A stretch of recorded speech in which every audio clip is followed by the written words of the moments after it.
Alexandre Dubé. Une rigueur incontestable. Ouais, ben ça a été une très, très mauvaise journée sur les marchés boursiers, que ce soit le Dow Jones, le Nasdaq, le S&P 500. Tout a terminé dans le rouge, puis rouge foncé, là. C'est dû à quoi? Quelle est la suite des choses? On va essayer de naviguer à travers tout ça avec Simon Brière, expert en marché financier et stratège principal chez R.J. O'Brien. Salut, Simon. Salut, bon matin. Ouais, bon, je suis pas mieux que personne, là. À un moment donné, je regarde hier les indices boursiers en après-midi, comme j'aime le faire, plusieurs fois par jour. Wow! Et là, je vois la dégringolade accélérée là, dans le cas du Dow Jones. Recul de 600, 700, 800, 1000 points, 1100 points. Ouais. Qu'est-ce qui a causé cette débarque-là? La chaîne, elle a débarqué à 14 Oui, hein? heures. Oh oui, vraiment. C'était la pire journée de 2024 en bourse là, pour tous les indices boursiers. Ça a même affecté les indices boursiers canadiens. La chaîne qui a débarqué à 14 heures, c'est vraiment lié avec la Réserve fédérale, hein, la Fed aux États-Unis, qui annonçait sa politique monétaire. On s'attendait, c'était assez largement attendu qu'on allait avoir une baisse des taux d'intérêt de 25 points de base.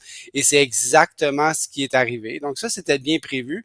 Ce qui était moins bien prévu, c'est qu'on avait au même moment le document de projection pour 2025.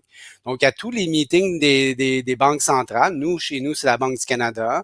Aux États-Unis, c'est la Fed. Ils se réunissent à peu près à tous les 7-8 semaines. Et un meeting sur deux, on va avoir cette projection. La dernière projection qu'on avait était en septembre.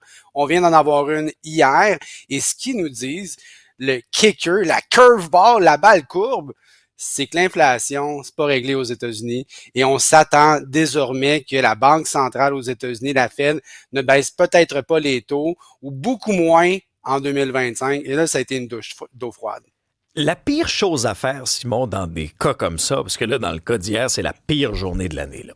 Ouais. La pire chose à faire, est-ce que c'est de paniquer puis de retirer ses billes? Ah non, absolument. Ça prend quand même de garder nos émotions, de tout retirer ses billes. On aurait pris des mauvaises décisions tout le long de l'année parce qu'on a eu des moments cette année, peut-être pas sur la même journée, mais sur le cumul de 2, 3, 4, 5 journées ou même une semaine. Une baisse de 6%, j'en ai eu une en mois d'avril, au mois de mai. On a eu une petite frousse à quelque part cet été. Une mauvaise journée de bourse ne fait pas une mauvaise année. On va quand même terminer l'année avec des rendements assez importants. On est dans le 24% de rendement sur l'indice boursier depuis le 1er janvier. Une mauvaise journée ne fait pas une mauvaise année. Et ça, c'est important de se le rappeler parce que, mine de rien, on travaille fort, on veut que nos investissements fassent des petits pour nous, c'est clair. Et il y a aussi l'arrivée de Donald Trump qui est venu donner une impulsion au marché dans les dernières semaines, notamment le lendemain de son élection. Bang, c'est reparti à la hausse.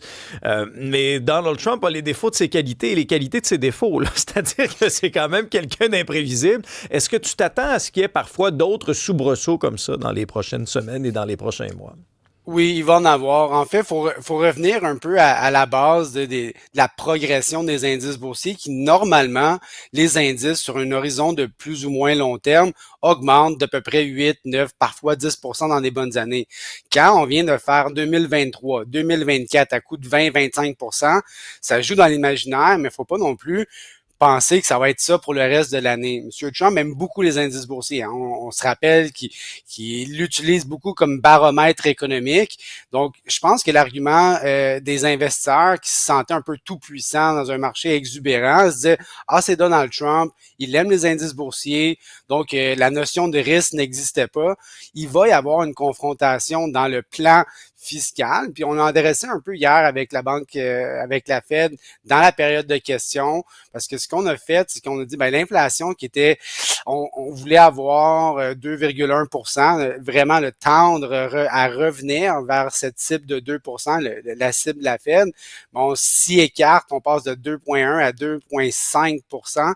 Et on a vraiment fait mention du plan fiscal, de réduire les impôts. On a adressé un peu aussi les tarifs, quoi que c'est pas encore fait, mais il faut essayer de se pencher sur la question et on sait qu'il va y avoir une confrontation tôt ou tard entre M. Trump et M. Powell, exactement comme en 2017-2018, 2018, à savoir que la Fed ne devrait pas augmenter les taux d'intérêt et que c'est contraire à l'intérêt américain, alors que Donald Trump va vouloir faire complètement le contraire. Et Ça va être intéressant. Oui, non, tu as raison. C'est vrai que ça va être intéressant. Et à plus court terme, est-ce que tu t'attends aussi à un autre ressac aujourd'hui? Ou là, je regarde un peu le pre-market, là, les transactions d'avant-ouverture. On est au vert, là. Oui, on est au vert. On reprend pas exactement ce qu'on a perdu hier. Je m'attends pas nécessairement qu'il y ait une accélération de la baisse des indices boursiers. Justement, dans le pre-market, on voit que le S&P 500 revient de presque 40-50 points là, au moment où on se parle, alors que c'est une baisse de presque 200 hier. Donc, on voit que le marché digère, on recalibre les portefeuilles en se disant peut-être qu'il va y avoir moins de baisse de taux d'intérêt. Et ça, c'est négatif pour les indices boursiers parce que si les taux sont plus élevés, ça freine l'investissement et donc on va remettre à peut-être un peu plus tard. Donc, ça ralentit l'économie. Et ça, quand l'économie ralentit, c'est un petit peu moins de profit dans les poches des actionnaires. Simon Brière, expert en marché financier et stratège principal chez RJ O'Brien. Merci pour tes lumières. Avec plaisir. Salut.